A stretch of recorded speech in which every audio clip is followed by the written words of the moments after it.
8'de sağlık tüm hızıyla devam ediyor. Şimdiki konuğumuz beslenme ve diyet uzmanı Hülya Aslantaş Gül. Hoş geldiniz Hülya Hanımcığım. Hoş bulduk. Nasılsınız? Teşekkürler. Sizler nasılsınız? İyiyim, ben de çok teşekkür ederim. Böyle güzel mavilerle enerjiniz, sarışınlığınız da tam bir diyet uzmanı değil mi hocam? Kesinlikle Görüntüyle tam çok Çok güzelsiniz maşallah. Teşekkürler. Hülya Hanım hoş geldiniz öncelikle. Hoş bulduk tekrardan. İlk 1000 gün diyetisyeni olarak ilk 1000 gün ne demek? Biraz açıklar mısınız? Tabii ki de aslında ilk 1000 gün kavramını giderek daha da sık duyacağız. İlk 1000 gün gebeliğin başladığı andan itibaren bebek 2 yaşına gelene kadar geçen kıymetli süre. Evet. Peki bu dönem içerisinde sizin yaptığınız şey nedir? Yani ilk 1000 gün diyetisyeni ne demek yani o anlamda? Tabii şöyle anlatayım size. Özellikle ilk 1000 gün sürecinde bebeğin beyin gelişiminin büyük bir kısmı tamamlanıyor. Bu yüzden aslında gebelik döneminde kadınları daha sonrasında da çocuğu çok kaliteli beslemek gerekiyor. Baktığımız zaman ilk 1000 gün sürecinde bebek nasıl beslenirse hayatı da aslında o şekilde devam ediyor. İlk 1000 gün sürecin içerisinde kötü beslenen, sağlıksız beslenen, yeterli vitamin ve mineral alamayan bebeklerin yetişkinlik hayatına baktığımızda kronik hastalıklara yakalanma riskinin arttığını görüyoruz. Aslında hep ne yersek oyuz diyoruz son zamanlarda ama aslında şu şekilde değişmeli. İlk 1000 günde ne yersek gerçekten oyuz. İlk 1000 gün sürecinde gebelikte annenin daha sonrasında çocuğun beslenmesine önem vermek topluma yapacağımız büyük bir yatırım aslında. Çünkü herkes zeki çocukları olsun istiyor. Herkes sağlıklı çocukları olsun istiyor. Fakat ilk 1000 gün kavramında, ilk 1000 gün döneminde beslenme kısmı bir tık atlanıyor. Amacımız tabii ki de bu süreçte maksimum kaliteli beslenmeyi sağlamak. Gebelikten mi beslenmenin önemini bu kadar çok önemli? Evet, aslında yeni çalışmalar şöyle söylüyor. Gebelik öncesi 3-6 ay dönem bile çok önemli. Ama biz şu an için gebelik ile başlıyoruz daha çok. Zaten biz biliyoruz ki bebeğin ilk beslenmesi annenin yediği besinlerle başlıyor. O yüzden annenin ne yediği gerçekten çok önemli. Annenin sağlıklı beslenmesi gerekiyor. Özellikle sen iki canlısın, çok fazla yemelisin kavramı hem bebeğin sağlığı açısından hem de annenin sağlığı açısından risk oluşturuyor tabii ki de. Anneler ihtiyaçları kadar sağlıklı ve dengeli beslenmeli. Çok yemek değil aslında, sağlıklı yemek diyorsunuz değil mi hocam? Tabii ki de kesinlikle çok yemek önemli değil. Sağlıklı beslenmek gebelikte çok önemli. Birçok çalışma bize gösteriyor ki gebelik döneminde çok kilo alan kadınların çocukları ileriki yaşlarda diyabet, obezite, koroner kalp hastalığı gibi kronik hastalıklara yakalanma riski maalesef artıyor. Ama günümüzde şöyle düşünüyor annelerimiz, gebelikte çok kilo almak sadece estetik bir problem gibi. Ne de olsa gebelik sonrası veririz diyorlar ama baktığımız zaman anne ne yerse bebek de onu yemiş oluyor. Bu yüzden gebelikte sağlıklı beslenmek çok kıymetli bizim için. Peki gebelik öncesi kilosuna dönmek kadınlar için oldukça önemli. Doğum sonrası anneler ne zaman beslenme danışmanlığı almaya başlamalıdır? Tabii ki de bu da çok önemli bir konu çünkü doğum sonrası annelerimiz hemen doğum öncesi kilosuna dönmek istiyorlar. Evet. Tabii ki burada bizim ilk hedeflediğimiz gebelikte sağlıklı kilo almak. Gebelikte maksimum 10 ila 12 kilo artışı bekliyoruz. Eğer daha fazla kilo alırsak dediğim gibi hem bebeğin sağlığı açısından hem de annenin sağlığı açısından oldukça riskli oluyor. Peki gebelikte normalde 10 ile 12 kilo dediniz. Şimdi bunun zaten 3-3,5 kilosunu çocuk alıyor. 3-3,5 kilosu plasenta ya da eşi diyebileceğimiz. 3-3,5 kilo da annenin aldığı kilo. Şimdi biz hangi gebe doğuran anneye sorsak benim çocuğum çok iriydi, 5 kilo doğdu, 4 kilo doğdu. Bunlar sizce sağlıklı şeyler mi? Kesinlikle değil. Zaten çok iri doğan bebeklerin yoğun bakım komplikasyonu artıyor. Aynı zamanda hangi bebekler iri doğuyor diye baktığımızda genelde gebelik şekeri olan bebeklerin iri doğduğunu görüyoruz. Gebelik şekerini başlatan komplikasyonlardan biri de gebelik sürecinde kötü beslenmek. Zaten baktığımız zaman özellikle gebelik döneminde meyve suyu tüketen annelerin çocukları maalesef iri bebek olarak dünyaya gelebiliyorlar. Özellikle meyve tüketimi burada dikkat çekmek istiyorum aslında. Gebelikte çok sağlıklı diye sabah portakal suyu, akşamlar suyu, öğlen portakallar karışık içiyorlar. Bu da tabii ki de bebekte büyümeye ve gebelik şekerine yatkınlık oluşturuyor. Günde 1-2 porsiyon gebelikte meyve aslında yeterli. Peki bebekte de aynı şekilde mesela bebek ek gıdaya geçtiğinde ilk 1000 günün içerisinde kalıyor Tabii. hocam. Peki burada nelere dikkat etmeli aileler? İlk 1000 gün kavramının tabii temel taşlarından biri de ek gıdaya geçiş dönemi. Aslında ek gıdaya geçiş dönemi bebeğin sağlıklı beslenmeyi öğrendiği ilk anlar. O yüzden burada bir profesyonel eşliğinde sağlıklı adımlar atmak gerçekten bebeğin tüm hayatı için oldukça önemli. Ek gıdaya geçerken bebekte alerji yapmayacağını düşündüğümüz, sindirimi kolay olan bebeklerle az az başlanmalı. Genelde meyvelerle başlıyoruz orada da ama takdir edersiniz ki portakalları yiyen bir bebeğin kabağı, brokoli sevmesi beklenemez. O yüzden sebzelerle başlamak burada daha doğru.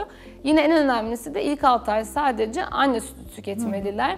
Özellikle 6 aydan sonra ek gıdanın vermiş olduğu heyecanla bebeklere çok fazla ek gıda veriliyor ama bu da yanlış tabii ki de.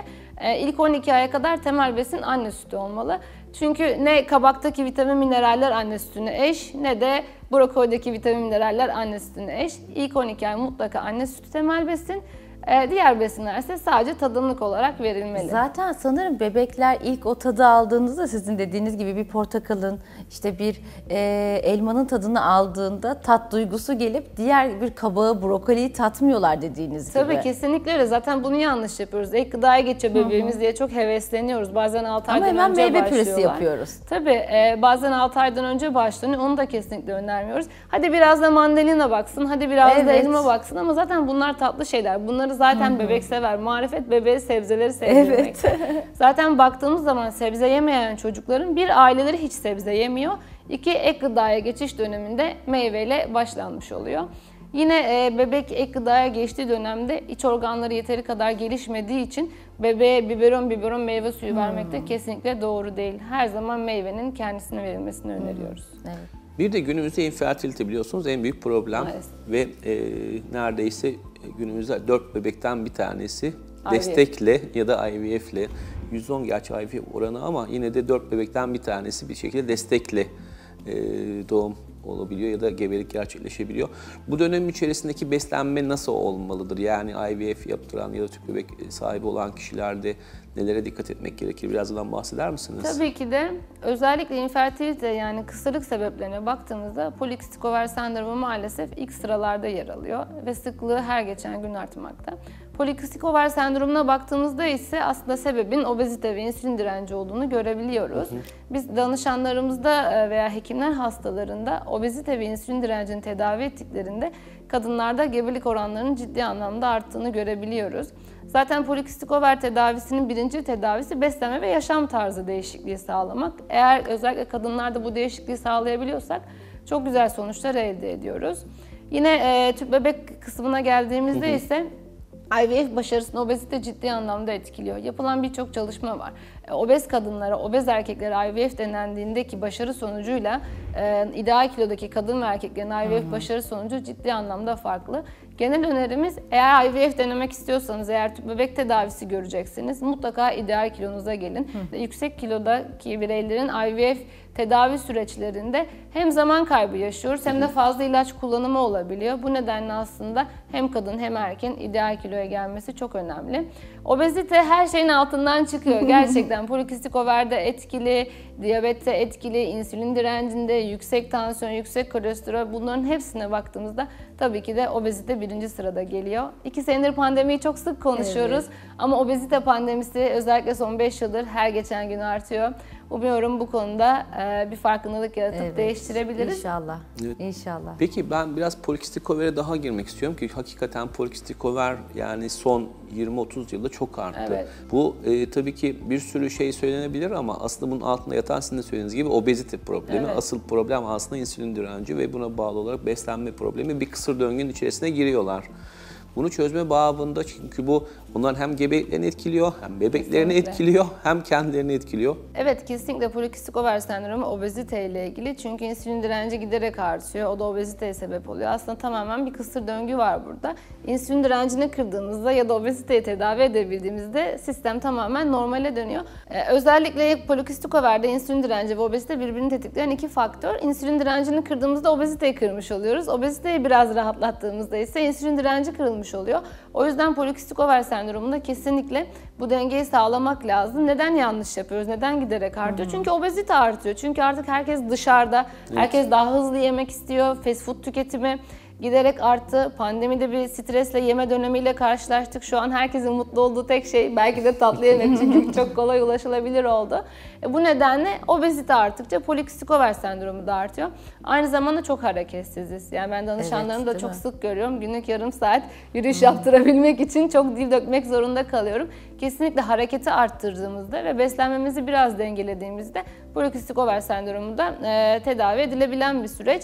Meyve ve sebze tüketimi de burada önemli. Meyveyi çok yiyoruz, sebzeyi çok az yiyoruz. Biz hep diyoruz ki tabağımız gökkuşağı gibi rengarenk olsun, antioksidanlardan zengin olsun. Biraz dengeli beslenirsek, biraz hareket edersek polikistik over sendromu da tabii ki de tedavi edilebilen bir rahatsızlık. Konuğumuz beslenme ve diyet uzmanı Hülya Arslan Taşgül'dü. Vermiş olduğunuz bilgiler için çok teşekkür ediyoruz Hülya Hanımcığım. Ben teşekkür ederim. 8'de Sağlık tüm hızıyla devam ediyor.